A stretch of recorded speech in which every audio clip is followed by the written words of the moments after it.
Hello YouTube, it's Tony. So today I'll show you what are the best Slayer rewards and unlocks to buy for 2019. Now I didn't include the prefer and block list as this will be for another video. If you need a guide on how to farm Slayer points fast, I will leave the link in the description. You can access this shop from any Slayer master. Before I start, I have a couple of disclaimers. The suggested order for this is based on immediate impact and importance. This is primarily for main accounts, although it might work for Ironman as well. It may not be suited for you, but at the end of the day, this is my personal opinion. Before you start doing Slayer, you don't have to get all the listed unlocks here. So, the very first unlock you should buy is the ability to craft Slayer Helmet.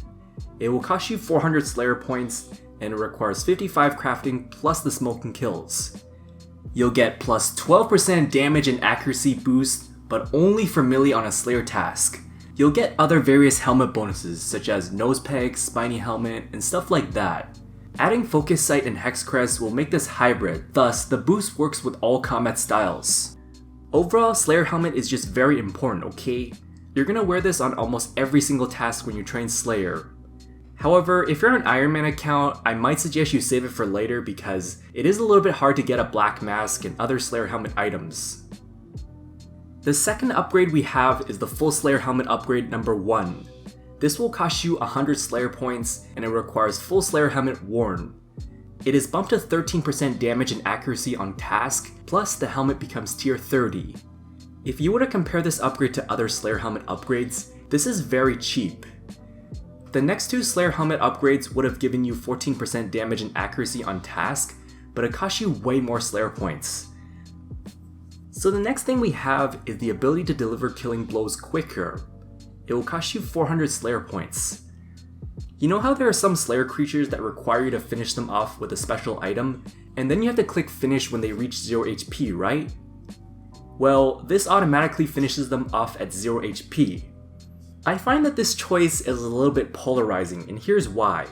First of all, the legendary pet gives you this option, although not everyone has the ability to buy a legendary pet here. Secondly, only a specific amount of creatures require this anyways, gargoyles being the highest. I do think this is a good quality of life use.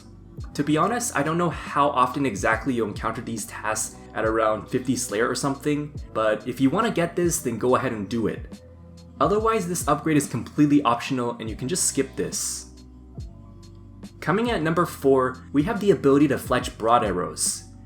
That will cost you 300 Slayer points and it requires 52 fletching. The fletching XP you get for this is actually really amazing, and it's not too expensive either. However, nowadays we do have rune arrows, and they are nearly profitable while giving you 20% less XP. Number 5, Charming Imp TOOLBELT. Not only will this cost you 500 Slayer points, but the Charming Imp itself requires a whopping 100,000 Dungeoneering tokens. This is a staple item when it comes to training Slayer in combat. In fact, it is the key to training summoning because you know when you're gathering charms and manually picking them up? Yeah, that is an absolute pain to do so. You'll never have to worry about carrying it, or better yet, losing it in the wilderness. I know it costs you a lot of Dungeoneering tokens, but if you do want a Dungeoneering token farming guide, I'll leave the link in the description. At number 6, we have the Slayer Helmet upgrade Tier 2 and 3. That will cost you a total of 1,000 Slayer points. This makes the helmet bonus 13.5% and 14% respectively. Some of you make the mistake and buy Corrupted Slayer Helmet as soon as possible. Now don't get me wrong, it gives you 14.5% more damage and accuracy on task, and 5% chance to get more souls, but it is not worth it to buy it immediately. You're looking at 1k Slayer points just for a very minor bonus. You're probably not going to catch Slayer souls right away anyways. At number 7, TOOLBELTing BONECRUSHER. It costs you 500 Slayer points and 34k Dungeoneering tokens. Although it's used pretty often, it's not used nearly as often as Charming It because not every task will drop you bones. If monsters drop bones, this is a great drop cleaner as the bones are dropped at 100% of the time. So you might be asking me this question, well Tony, why isn't this as important as Charming It? The imp itself makes summoning 1,000 times easier, so that is why I suggest you buy the imp first. At number 8, we have crafting Slayer rings, and this will cost you 300 Slayer points. you'll get various teleports to Slayer locations. Those who have unlocked Invention, this is pretty good for enhancing and prescience components. The next item we have is fusing Slayer rings to helmet. This will cost you 500 Slayer points. It lets you place Ring of Slaying and Ferocious Ring charges on your Slayer helmet. In Kurodel's dungeon for Ferocious Ring, you'll get 4% more damage on the helmet. It's also really nice for teleportation, so you don't have to carry the ring itself. Finally, the last main upgrade to buy is the Ferocious Ring upgrade. It will cost you 100 Slayer points and it requires 90 Slayer.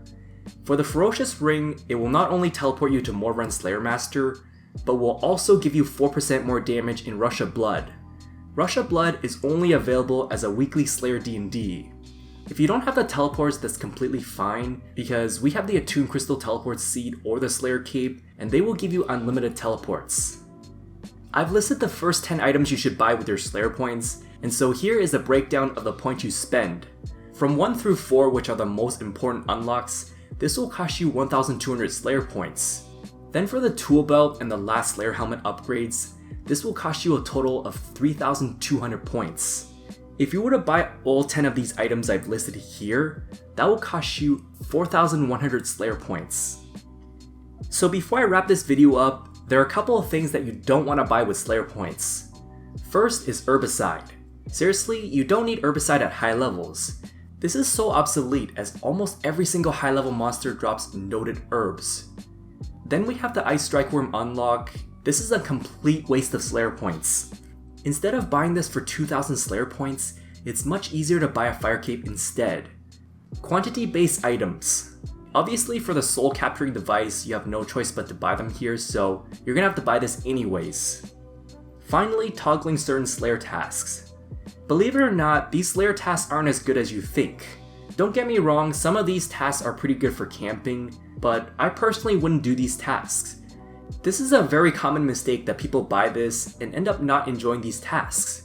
So unless you prefer these tasks, just don't bother turning them on, okay? There are a couple of rewards I have not mentioned, and those are completely optional. They're not part of the core unlocks and rewards, so you can just buy them at your own pace if you want. Once again, everything is subject to personal opinion. So yeah, thanks for watching and I hope it helps. If I missed anything, feel free to ask. Also, be sure to subscribe if you haven't done so already, because I will do more videos like this in the future.